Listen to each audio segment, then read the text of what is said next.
السلام علیکم ورحمۃ اللہ۔ دنیا میں آنے والا ہر انسان بہت ساری آرزوئیں اور خواہشات رکھتا ہے۔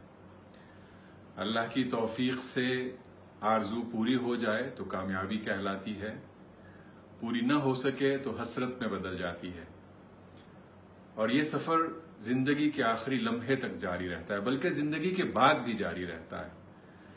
قرآن کریم بتاتا ہے کہ قیامت کے دن بھی انسان آرزو بھی کریں گے اور حسرت بھی کر رہے ہوں گے۔ کچھ لوگ ہوں گے جو حسرت کر کے کہیں گے کہ کاش یا لیتنی لم اتخذ فلانا خلیلا، کاش میں نے فلاں شخص کو اپنا دوست نہ بنایا ہوتا، کیونکہ حضور صلی اللہ علیہ وسلم کے ارشاد کے مطابق انسان دنیا میں جسے دوست رکھتا ہے آخرت میں بھی اس کا حشر اسی کے ساتھ ہوگا۔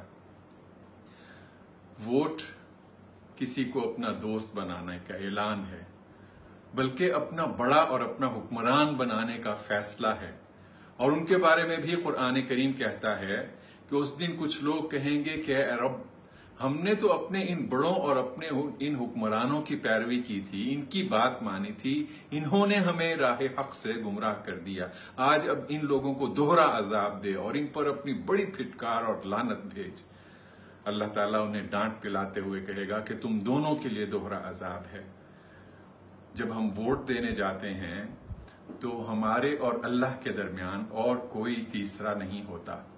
ووٹ دیتے ہوئے ایک لمحے کے لیے یہ ضرور سوچئے گا کہ کہیں یہ ووٹ دینا، یہ دوست بنانا، یہ اپنا بڑا اور اپنا حکمران بنانا قیامت کے دن میرے لیے حسرت کا سبب تو نہیں بنے گا۔ اگر یہ یقین ہو کہ یہ میری ووٹ کی پرچی وہ آخرت میں مجھے اللہ تعالیٰ کے ہاں سرخرو کرے گی، تو پھر کسی اور خیال کو دل میں لائے بغیر بسم اللہ کر کے آپ اپنا ووٹ استعمال کیجئے۔ یہ آپ کی ذمہ داری بھی ہے، یہ ہماری عبادت بھی ہے۔ اللہ تعالیٰ اسلامی جمہوریہ پاکستان کو حقیقی معنوں میں مدینہ منورہ کی طرح کی اسلامی ریاست میں بدلنے کی توفیق عطا فرما۔